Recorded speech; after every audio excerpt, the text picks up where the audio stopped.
Okay, on behalf of AZCPOA and ourselves here, we'd like to welcome you to this press conference. We're going to save our closing remarks at the end. We have Ms. Donahan from Middle Ground. I'm from AZCPOA, and this is the president, Darren Sykes, and we'll talk at the end. We have directly to your center mass here is Sergeant Gabriela Contreras.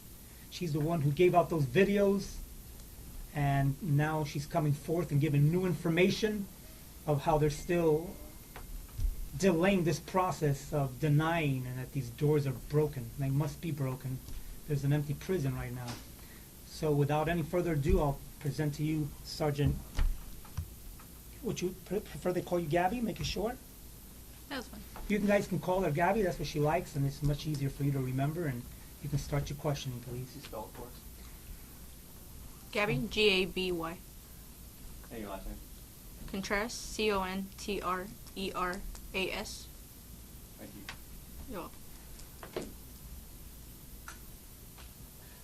Does she have something she wants to say, or do you want us to just start? You can start right away. Why did you come, what prompted you to come forward? Like I said before, just tired of my staff getting hurt and assaulted, and our administration not taking over and doing something about it. Tell us about, the steps you tried to take to do things. Sorry, could you move those mics in a little then? Inside this way? Towards her, if she's going to be speaking. So just tell us about the steps you tried to take internally, and why you felt nothing was done, and therefore you did what you did. Well, we always report and document SDIs, which are security devices. In this case would be doors. We would do that on a daily basis, reports, submit them electronically. Our captains would have a count of them, and they just send them up the chain. On top of that, I had conversations with my supervisors, my deputy wardens, my captain, in regards to the security issues at our unit, and nothing was done. It was still happening, and their main focus was, just feed and let's give them rec and let's give them, all the programming, but we didn't have the resources, and it was very unsafe for everybody. Gabby, do you expect the governor to get an accurate report of prison conditions from the two former Supreme Court justices assigned to the job? I would hope so. When did you first report what you were seeing, these SDI situations? When do you first remember reporting it? When do you remember documenting it specifically? Documentation comes from not only myself, but all my staff. So my staff, it's their responsibility to write down any SDI malfunctions and report up the chain, such as an IRs on their journals, stuff like that. When do you first remember doing that? That's part of our everyday job. But when was the first time you did in this particular issue? Oh, and this, last year around November is when I actually started really having to talk privately with my supervisors. And then when you would talk privately, what were those conversations like, and what was the reaction you'd get from them? That they were aware they were gonna, send it up the chain to the warden and let them know. The director actually visited my unit multiple times. There was one instance where right after the first assault, which was Peralta, they told us that he was gonna give us money that same day for some door repairs. I don't know what happened with that, because I never saw anything get repaired. So this is back in October? This is last year, yeah, around November, early November. When do you think Charles Ryan was aware of all this, if you had to guess, based on your complaints and your history of sending things up the chain, etc.? He's been aware for years, I believe. What makes you think he's been aware for years? This isn't something new. I mean, we have ICSs every single day. SDI reports are something that we have to document that every 25th of the month we turn in 703 reports, which is a lot of SDIs. They go up the chain up to the warden, up to central office. So this is something that every single unit does on a monthly basis. So they have a substantial amount of reporting that they can reference to. How long have the locks been broken? They've been broken for years, I believe. Do you have kind of a roundabout time frame of how long, maybe? I've only worked at Lewis for about 2.5, and they've been pretty broken for that whole time. I know there's staff that's been there longer that there's claims that they've been broken since like 2000, 2005. You say you've been retaliated against. How have you been retaliated? Well, when I downloaded the video, I ended up getting 40 hours off, and then I lost the lateral promotion to get out of uniform and be programs, so correction officer 3, and pretty much had to remain in my unit and remain as a sergeant. And when did that happen? That was in January of this year, and I had to serve time off around March. What was that conversation like when they explained that to you, or did they explain that to you? Well, at first, when they found out that I had downloaded a video, they had a closed conversation with me. Basically, just my deputy warden tried to intimidate me and try to make it seem like I was a criminal, that they could press charges on me for, getting this evidence out there, and or obtaining it and having it in my possession. Just made me feel like I was the one that did something bad. They never addressed actually what was on the video as far as the inmates actually being able to come out of their cells. It was more like, why did you, get this video, and what's your purpose? Why did you do it? Type of thing. Do you think there's an active cover-up by Deputy Warden Scott on this matter? I would say so. Gabby, so yesterday we reported that there was a 90-day look at ICSs from mid to late last year. And over a 3-month period, there was something like 212 ICSs or incidents called for backup because of inmates getting out of their cells. You said this is happening multiple times a day. That statistics seem to support that. So we heard that those ICSs are only called in a fraction of the actual incidents where inmates are getting out of their cells. Would you say that happens, let's say, in that period of time, was it just 200 times? You think it could be more, 500, 1,000 times maybe even? From my experience at my unit working, 3 and 4 days a week, I know that we've had about a dozen of ICSs per day. However, our administration was basically like, okay, we don't want all our resources to respond to these ICSs. We want you guys to continue your feeding, continue your recreation. We'll deal with them later. So kind of like, okay, if we only have 4 resources on the yard, they didn't want those resources going and locking down these inmates. They wanted us to continue our operation on the unit and kind of let the inmates just do their thing in the pods. But I do know that there is way more than 200 ICSs. So that was my question. So 200 is what was documented and sent up to Jake, which is still a very high number. But you would say there's many more even than that. Many more, because even staff gave up actually calling ICSs because they knew nothing was going to happen. There's no point. So there's no point in then even activating.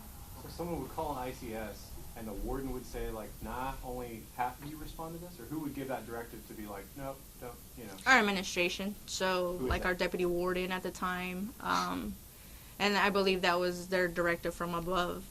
Let's not stop our programmings and our feeding and our recreation just to have our resources go and lock down these inmates. So, and repeat, tell us how important an ICS is and, like, why you need to do that. It's very important. It's something that is abnormal, so something needs to be fixed immediately. So if you allow all these inmates to run around free in a pod, you can have people killed. And you're saying you'd call an ICS and the deputy warden would say no. Correct. So if my staff called an ICS and we would get, let's say we said, all right, we need so many responders, depending on the amount of inmates that were out, they would say, hey, let's continue what we got to do, and we'll go and address that afterwards. So it's almost a tacit acceptance of the fact we know we can't keep them in their cells, so we'll just worry about it if we have to worry about it and just let it go. Correct. Is Deputy Scott, is he still in his job at the Lewis prison? Yes, he's still there. Now, you wrote a letter to the governor Have you received any response from the governor? I had a call yesterday while at work from somebody from the governor's office. I believe her name is Elizabeth. She's just to let me know that they received the letter and they were looking into it. What's the response been like from your coworkers? Amazing, actually. All my security staff is very grateful and very thankful for what I did and coming out and exposing this huge security issue. So I'm very pleased that at least I have the support of all the security staff. Has there been a history of you or your coworkers being intimidated and suppressed in the past? Have other people tried to do what you did, you think? Have you spoken to other people that said, I tried to do this, but I was, threatened or intimidated? Not personally. Okay. I haven't spoke with anybody that's tried to do it. But I have heard stories of them, on private message of them telling me that they tried to do something as exposing it to the director, and they were threatened that they were not supposed to be doing that. What do you think is the motivation for keeping this under wraps and keeping this hidden from, the outside world, that this is a constant problem that's been going on for years? I wouldn't be sure. I would say money, most likely. So what needs to happen right now to make the place where you work safe? They need to fix all the doors, of course, and not just patch them. They need to be completely fixed 100% with a new locking mechanism. Right now, it's obvious that our locking mechanism has been compromised by inmates. Therefore, they need to come up with a new system to keep these doors locked, maybe an electronic system. And also a big issue is staffing levels. They need to pay these officers more money and get our numbers up higher. Right now, I think their numbers are, from when they emptied out my unit alone, their goal was 220 staff. Right now, they lowered it back up to like 136 to 140 officers, and that's 130 officers per 4,500 inmates. So we're completely outnumbered. Did Travis Scott do anything to you after the video was broadcasted? Was there any retribution? Not directly. No, I haven't really spoke with him or seen him. Yeah. After I got my 40 hours off, before it got leaked on media, there was a little bit of harassment going on. He would just look into everything I would do, attendance, stuff like that. And that 40 hours off, that was before the video was broadcasted or after? It was before. Yeah, my union had them already, but they weren't leaked out yet. They were waiting to see what was going to happen with my investigation. Are you concerned you could lose your job? At this point, I don't think I will lose my job, but I would say that my career is going to be very limited on what I can do in the department. So how did you, knowing all that would happen, how did you summon the courage to come forward and do this? What was it that drove you? People's lives are important. I think law enforcement is about having integrity and good ethics. I don't think they could ever give me enough money to say, hey, just allow people to get killed every day and just be quiet about it. I don't think that I could ever do that. In your letter, you said that Warden Scott wanted to cover up the problems with the doors. How did he do that, do you know? They do a lot of things to try to cover up the reality. In this case where I was there personally, they wanted separate reports. So they wanted SDI reports and door checks completed on a daily basis. However, when we did an accurate reporting of all the doors that had malfunctions, he wanted those revised, and the ones revised sent up to the command center, which go to the governor's office. And he wanted all the rest of the doors documented on a separate report.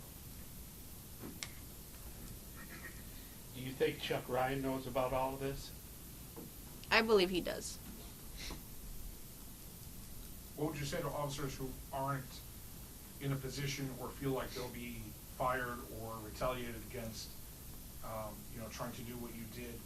We know this problem is systemic throughout the whole state and other units, and it's been an issue for years in other places. What would you say to those officers about coming forward and doing what you've done?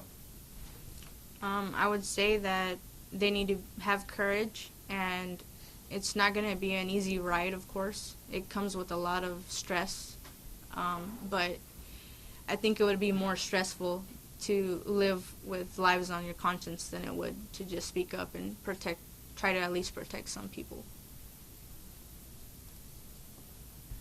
Are you going public in order to get the disciplinary action removed from your record? No. Do you think I think you alluded to in previous communications there was more information or more different allegations. Is there anything else that you're planning on sharing with the media that you're aware of, or is this still pretty much the main focus is these doors is the issue? There's a lot of things that the department obviously hides that people don't know. It's a whole different world in there. But right now I think the safety of all the people is the number one focus. I'm going to answer that question when I get up in the mic here in a minute. I have a different intel than you. So I'm not sure if I missed it a little bit earlier. Someone had asked if there were others that you were aware of that may have tried to come forward in the past and maybe were kind of, bullied's not the right word, but maybe scared or intimidated to come forward. I'm sorry, I kind of missed that. So are you aware of others, or others have told you they tried to raise concerns and they were told to, be quiet? Maybe I missed this.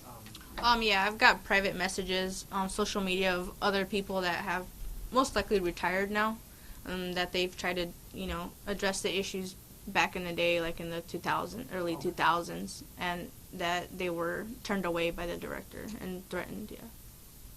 These same lock issues? Door safety issues, yeah. So like knowing all the work you've done trying to get this resolved within ADC, do you think there needs to be a change in the administration? Do you think Ryan needs to go? Do you think any of his upper management needs to go? Is that something that you even want to think about or comment on? Yeah, absolutely. I think they need to get rid of everybody from the top down. They need a whole new administration.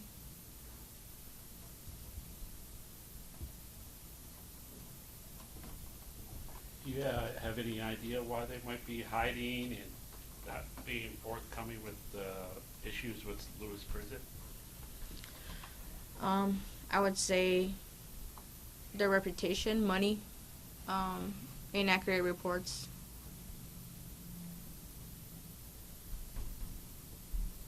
Is there anything else at all that you want to tell us? Anything else that you think needs to be said? No, at this time, no. Not from me, maybe from them.